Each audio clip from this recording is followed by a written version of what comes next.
In this episode of the Locked On NBA Big Board podcast, Leif, Thulin, and I, we are going to talk about some of the top 2025 NBA prospects who may miss March Madness. We're talking about the prospects whose teams are on the bubble or just completely out of it right now. Stay tuned.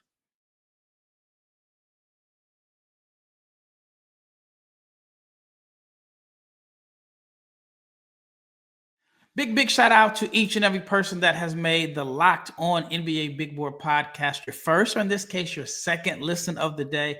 I am your host, Rafael Barlowe, along with my co-host, Leif, Thulin, the man that watches more college basketball than anyone else. And I know this show is right up his alley because it gives him an opportunity to talk that talk. And I actually saw a post on Twitter where a guy was giving you big props, and he was saying you need your own show. He could listen to you talk NBA draft and college basketball all day. And I mean, he's telling the truth. I mean, you are expert at your craft. But before we get into this episode, I want you, the listener, to know about the Locked On newsletter. You can check it out at lockedondaily.com. It is your one stop for ultimate team and league coverage covering the NBA. So whichever team you support, whether it's Locked On Jazz, Lakers, Mavs, you can get a newsletter delivered right to your inbox every day. And if you're not subscribed to the Locked On NBA Big Board YouTube channel, please subscribe, like, share, comment, click the bell so you can be notified every time we drop an episode, because we are coming at you 5 days a week, or at least 20 episodes a month. And we're definitely getting into draft time. March is around the corner, which means March Madness. And when I think about March Madness, I think about all of the players that we've been covering all year, getting the opportunity to see them play on the big stage, which is the NCAA tournament. And then I started looking at the list of teams on the bubble. And I'm like, you know what? 2 weeks from today, 2.5 weeks, there could be a lot of the top NBA prospects preparing for the NBA draft because they may not make the bubble. So here to talk about bubble teams and the top players missing March Madness, my guy, Leif, Thulin. What are your overall thoughts on the number of prospects who may not play a single minute in the NCAA tournament this year? To me, it's not all that shocking, even though it's like a very high number. It's because everyone's getting paid now. And so some of these schools aren't well built because they're allocating all their funds to recruit these type of prospects. And so you get the guys like the Rutgers is the best example. So you have two guys costing the team all of their salary, and the rest of the team's not very good, and therefore they're not going to be a very good basketball team. Now you have teams like Texas, who has tons of money, and Tre Johnson was the star sterling recruit, and they recruited high-level players who were the guys on their teams, but they have chemistry issues. Then you have a guy like Jeremiah Fears, who's been better than anticipated, and they've been solid when they're firmly on the bubble with a big win in their next couple games. They could be in, but it's a team that's rebuilt from scratch in the best league in college basketball. So I also think that guys in the SEC in particular are having a hard time because they go up against excellent competition all the time, and their teams lose despite putting up great numbers and great performances like Tre Johnson, who should be first team All SEC. Yes, when you look at this list, it's a lot of freshmen whose teams are on the bubble, from Tre Johnson to Jeremiah Fears to Asa Newell. You have the two guys at North Carolina, Ian Jackson and Drake Powell. And I saw this interesting post, and I didn't thoroughly verify it, but it made sense to me. And it basically talks about the top teams in college basketball: Auburn, Florida, Duke, Alabama, Houston, Tennessee, Texas A&M, Iowa State, which just lost, Texas Tech, and St. John's. Texas Tech is playing one freshman significant minutes, Christian Anderson. Alabama is playing one freshman significant minutes, which is LeBaron Philon. Auburn is playing one freshman significant minutes, which is Tahat Pettiford. And then Duke has the three. Actually, you can say four now. Yeah. Isaiah Evans, Cooper Flagg, Common Molly Welch, and Con Kneppel. But other than that, these teams that I've mentioned, Florida, Houston, Tennessee, Texas A&M, Iowa State, St. John's, 0 freshmen. And when I look at these teams that are on the bubble, These are teams that are led by freshmen. So let's start with Texas. You mentioned Texas. You said they have a lot of money. They have chemistry issues. Texas is currently 16-9. They are 5-9 in the SEC. They just had an absolutely brutal loss to winless South Carolina, which is led by Collin Murray-Boyles, who a lot of people think is the best returning, coming into the season, was the best returning prospect in college basketball. In your opinion, why is Texas struggling? Better yet, will we see Tre Johnson in the NCAA tournament? I'm going to say no. I don't think Texas makes it. As for their issues, they took 3 on-ball guys. Jordan Pope was very good at Oregon State, scored 17 a game, was the on-ball guy. Tremont Mark played at both Houston and Arkansas, had the ball in his hands. And then they had someone better, and that's Tre Johnson. He's unbelievable. He's a professional scorer, but he's not necessarily a ball mover. He holds the ball in his hands and he scores, yet he's the guy who's supposed to be facilitating. I don't even blame him for the lack of facilitation. They don't have shooters.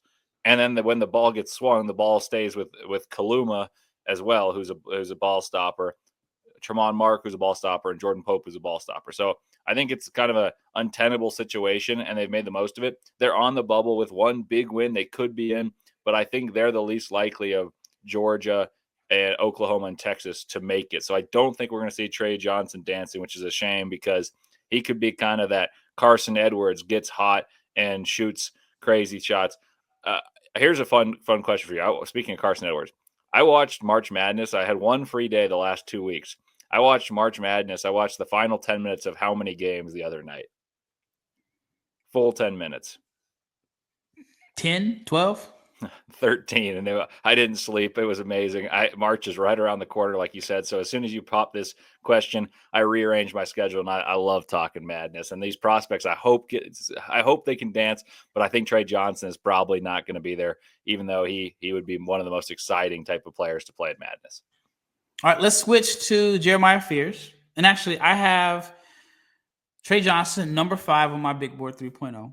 And then I have Jeremiah Fears at number 7. And then we'll talk about Dylan Harper and Ace Bailey. So right now, I have 2 guys in my top 10 right now that are on the bubble.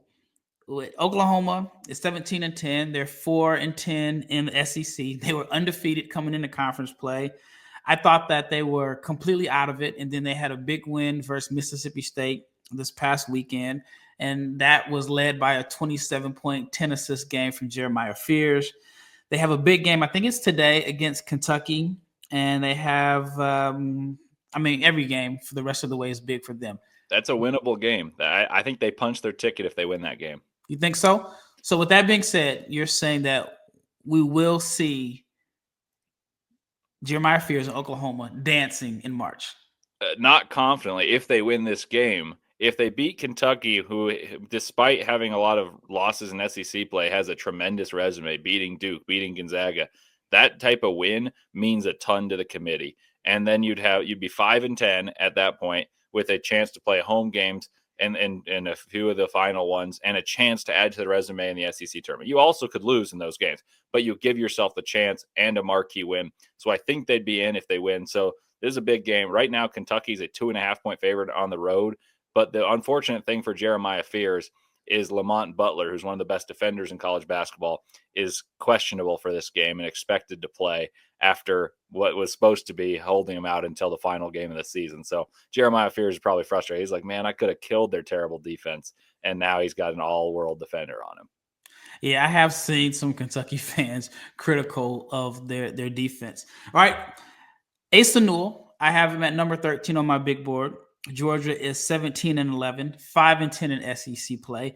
They had a huge win against number 3 Florida last night, but they are on the bubble, and I've seen them currently listed as one of the first 4 teams out. In Leif Thulin's opinion, expert opinion, I should say, will we see Asa Newell dancing in March?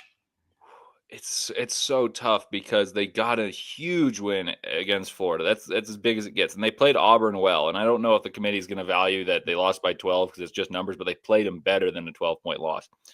I will say that Georgia's going to make it because they've been playing well recently, and they got a win against what it should be a number 1 seed in Florida. And 1 seed wins are very few and far between. You got Florida has lost to only Missouri and Kentucky and Georgia, and I'm missing one team. But anyway, long story short, Auburn's only lost to Duke and Florida, who are other 1 seeds. Alabama's only lost to Auburn and a few other teams. But like the point is, if you can infiltrate those top premier wins, you should have a chance to dance, and they have more chances to add to their resume. I'll go 55% yes. I'm going to say Georgia's dancing.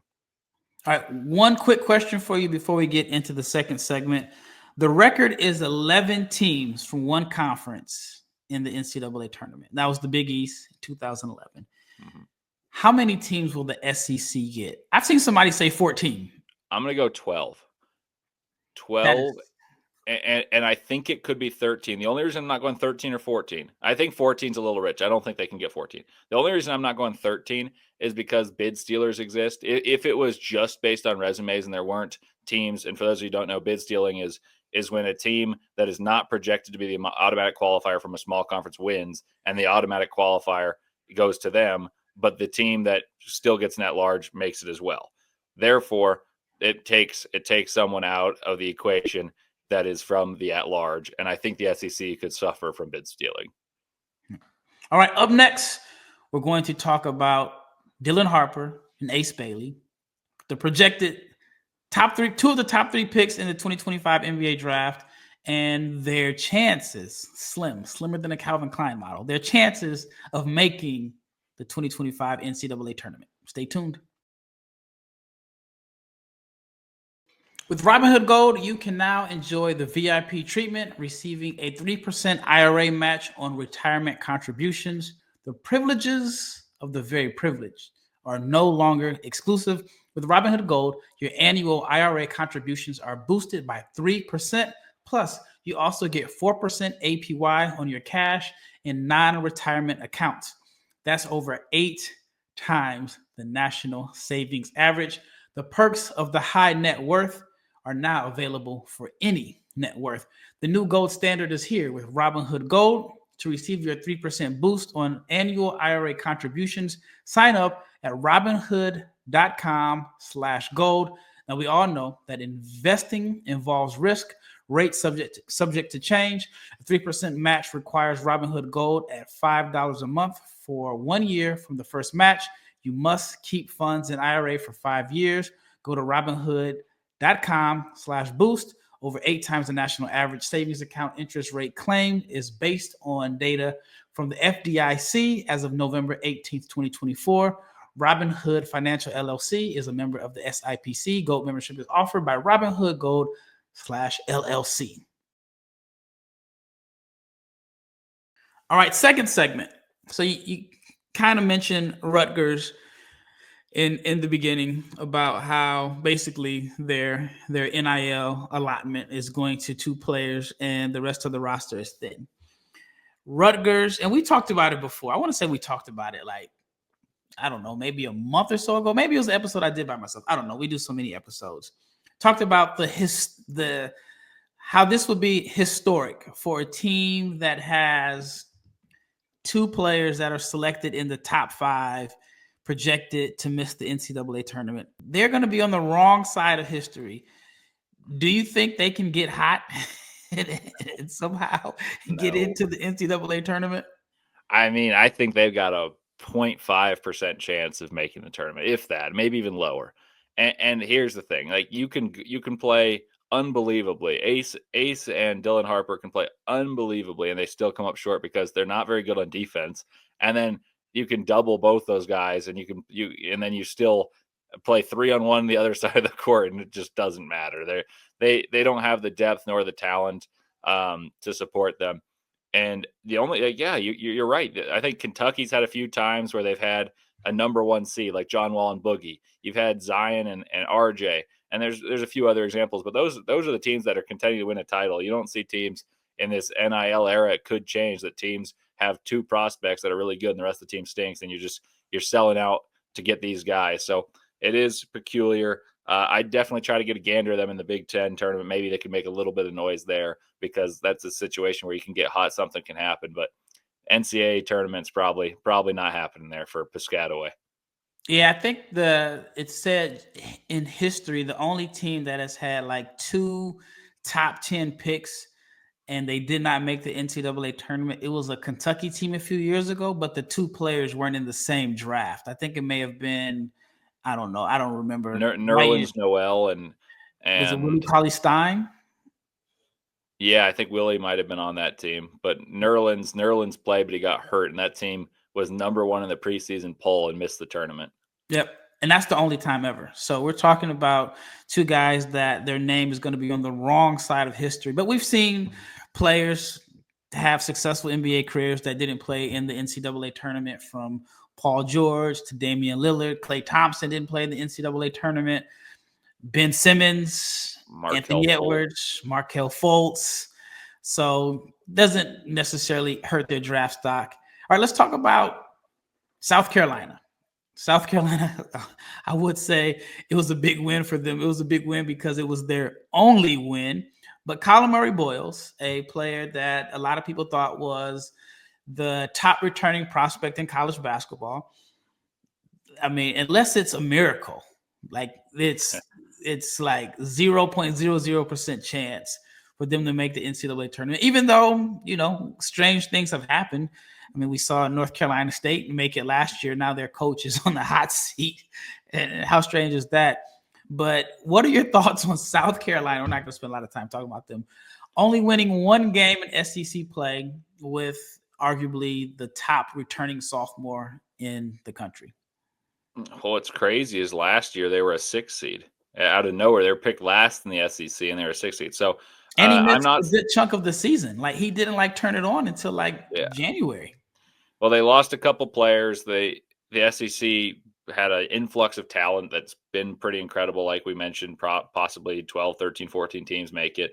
Collin Murray-Boyles is the life force of that team, and he can keep you competitive, but you just can't win 1-on-5.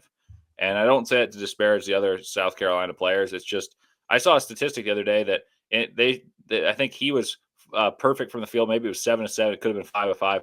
And then the rest of the team was 5 of 24. And so you see statistics like that, and look, there's a guy who's really efficient. He's loyal to his school. He's probably getting paid and compensated well, and he's performed admirably. Should be first team All SEC, but you're not going to see him dancing. And so I think he's a guy that you need to watch a couple times to appreciate what he does well. And it's going to be beauty's in the eye of the beholder in terms of his draft stock, because I wouldn't say I'm overly high, but I've seen someone as high as number 4 on him. And I don't think it's absolutely insane if you defend it. I just don't see the potential as much with him. I think he's more a initial production type of guy. Yeah, I mean, I have him at number 25 on my big board. I am way lower on him than the consensus, and I've had people argue me down. Another player that I have in my first round grade, Maxime Raynaud at Stanford. My boy. I have him at number 26 on my big board. I mean, Stanford is not going to make the NCAA tournament, and it's not his fault. I mean, there's a chance. The door isn't closed. No, we're not going to make it unless we win the ACC. And I'm saying we're because I'm a diehard Stanford fan. There aren't many of us out here, but I gotta support my guy. First thing, he should be an All-American. He won't be, but he's far better than Hunter Dickinson. So help me God, if he's an All-American, I'll lose my mind. He should be. Yeah, no, he should be. He should be. But there's a lot of good centers. I think it should be. It should be. You can make an argument for Kalkbrenner on second team, and you're going to have Broom on first team. And you can make an argument for Kalkbrenner on second team, and then third team, fine. But he should be an All-American of some capacity. He's scoring 21 points per game. He's 11, 12 rebounds. He's the best defensive player on the team by a mile, and that includes a pretty good defensive player in Jalen Blakes. He protects the rim. He's a great passer. He's mobile. He knocks down shots. Raynaud's really good. And I've watched him for the past 3 years and admired his game from day one. We played Tarleton State, and I was like, man, this French kid, I don't know who he is, but he's great. And I've been a fan forever. So I'm glad there's recognition. That brings a smile to my face because I didn't know that was coming. And I think Raynaud, the case for him is if he gets stronger, you're getting a supremely skilled big who has a chance to stretch the floor and be a vertical lob threat and be a guy who can post up and be an offensive hub because he's a great passer. And he's just got to get stronger because he's not particularly physical. But he's an excellent human, very thoughtful, super smart kid, and he's improved incredibly, not Every just year. gradually, but like Yeah. vastly every year. Yeah, now him and I'd say like Amari Williams are two guys that their freshman year you would have never thought that they were NBA prospects. And now here they are. But Raynaud's he's first in the ACC in scoring, third in rebounding, and unless they win the ACC tournament, we won't see him in the NCAA tournament. Another prospect that I am high on, I have a first round grade for, that I probably won't see in the NCAA tournament, is Rasheer Fleming. I have him at number 27. He's having a good year. I've even seen that because the NBA scouts don't think that they're going to make the tournament, there's been like a large influx of like high level evaluators at St. Joe's games. Masai Ujiri, Mike Dunleavy, Nique Collison are just some of the faces that have been seen. And it's unfortunate because if you look at this St. Joe's team, I think Rasheer Fleming is a first round pick. And I think Xavier Brown, Eric Reynolds are two-way guys, or at least high-level G League guys. They have some talent, and they're not going to make the NCAA tournament unless, a miracle happens for them. But I think they're like 5th in the A-10 right now. See, that miracle is more likely than some of the others we talked about. Like Rutgers is not going to win the Big Ten. I could see them win the A-10. The A-10 is very close. There's not much difference separating these teams. I'm surprised that they're 5th in the standings because they got more talent, like you said. Fleming's a guy that I didn't know a ton about, and I watched him play Texas Tech this year. I'd heard about him. I'd seen him on the obscure draft sites and what we talk, because we're nerds about it, because we talk about this stuff all the time. But you don't see many people talk about him. And then he played Texas Tech, and Toppin was great in that game. But Fleming was the guy that stood out as, hey, he might have the most tools to be an NBA guy. And that was on the floor with a team that's top 10 in the country right now in Texas Tech. And so I'm a big believer in his tools. I question a little bit the shooting, but I think it's well worth a watch of the A-10 tournament, which is always fun for those of you who want to watch some chaos. That delivers every year. And that's a bid stealing league. They could be bid stealers. And if they are, I could see him propitiate himself into top 20 range. Well, Fleming's shooting over 40% from three. I think last week it was like at 46%. And I want to say I know he's made like 8 of his last 16, but he is another player that I will be disappointed that I may not get a chance to see him in the NCAA tournament. All right. When we return, we're going to talk about Hunter Sallis and Wake Forest's chances. And then we're going to talk about Ian Jackson and Drake Powell at North Carolina. And then some of the players that are out. There's no way they're done for the year, and we will not get a chance to see them in March. NBA fans, get ready, because when they swoosh, you save. Thanks to Dash Pass, every time a player drops 50 or more points in an NBA game, you score a huge deal the next day. It is simple. When any player drops 50 or more in a game during the 2024-25 regular season, Dash Pass members get 50% off an order and up to 10% off the next day from noon to midnight. So if a guy drops an epic 50-point performance, you can celebrate by ordering wings, pizza, or burgers from your favorite spot, delivered straight to your door. All you have to do is sign up for Dash Pass and be ready to save. When a player scores 50 or more in a game, Dash Pass members get 50% off an order the next day and up to $10 off. Just use the promo code NBA50 from noon to midnight after a 50-point game on eligible orders at participating merchants. You must have an active Dash Pass account. Terms apply. Visit DoorDash to learn more. All right, last segment. Hunter Sallis, Wake Forest. Wake Forest is another team on the bubble.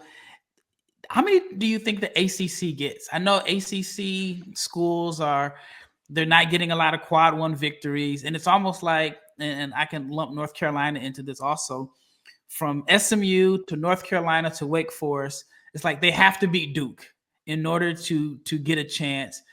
I know Wake Forest plays Duke again, and I know North Carolina is going to play Duke again in the season finale. But which of these schools, and we're just talking about from prospects, from Hunter Sallis to Ian Jackson and Drake Powell, who do you think has the best chance of making the NCAA tournament? I think Carolina's got the best chance, so therefore Ian Jackson, Drake Powell, because they have a friendly schedule up until they play Duke. So if they take care of business and finish the year, I want to say it would be 5-1. and then win a round, maybe two in the ACC tournament because they'd be a top 4 seed by finishing the season strongly, they would end up being 22 with 22 wins. I don't see them missing the tournament if that happens. Not to mention it's North Carolina, like it's a brand name, and there's biases that go into this stuff. To answer your initial question of how many teams from the ACC make it, I think there are 4 for sure. There probably will be 5, but honestly, I don't think there should be. I don't think Wake Forest or SMU should get in unless they end up beating Duke. And SMU lost by 31 to Wake Forest. If you're 20-7, you're losing by 31 in your home court against a team that's lower than you in ACC standings, I think that should ban you. But that's a topic for another day. But Hunter Sallis is a guy who's been a hot topic. Like you've been high on him at times, and he's talented, but he's had an up and down season in which, shooting numbers have been good, then they've been bad, then they've been good. And when he's good, Wake Forest is a tournament team. When he's not excellent, they struggle, and they're just basing everything off their defense because offensively this year they've not been particularly good as a unit. Yeah, I think Hunter Sallis needs the NCAA tournament. If you look at his numbers from last year, they're identical, except the three-point shooting is down like 10 points, and he's coming off a rough shooting night from 3. And I know he came back to school. I mean, obviously NIL is a factor, but he came back to school to boost his draft stock and to help Wake Forest get to the NCAA tournament. They're a bubble team again. And again, like I said, the numbers are almost identical. But for him, I think he is one of the players that probably really needs to make the NCAA tournament. And then as far as North Carolina, they won 4 in a row. It just came out yesterday that Hubert Davis got a contract extension. They went out and signed a GM, so things are expected to change with North Carolina coming up. All right, let's talk about some guys that are also borderline. Well, I think they're borderline first-round picks. Miles Byrd and Nique Clifford. San Diego State had a big win last night against New Mexico. I think that helps them out. Colorado State has a good record, but they're going to need to win out in order for them to make it. So you're talking about 2 guys that I think are, late first round, early second round picks that could probably use a strong NCAA tournament to help their stock. Do you think there's a world where we can see San Diego State and Colorado State in the NCAA tournament?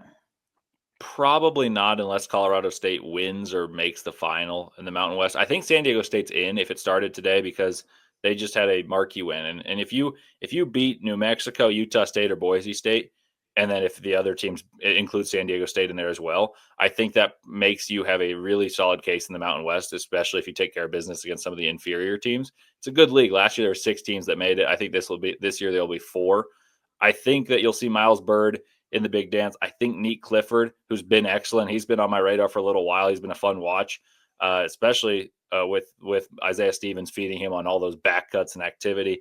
I think it's unlikely he makes it just because they'd need to perform very well in the Mountain West tournament in order to make it because they don't have any marquee wins, but they do have losses within that league, and it makes it hard to climb back out of the hole. Now, Nique Clifford is an interesting player, though, because he went to the Combine last year and played well in one of the days, and I heard some people talking about him when I was there saying, oh, he's pretty good. He went back to school, bet on himself, probably got some money for it too, and I think he's helped himself, which is rare. Some of these guys who've gone back, you can make the case that Hunter Sallis hurt himself by going back each of the last 2 years.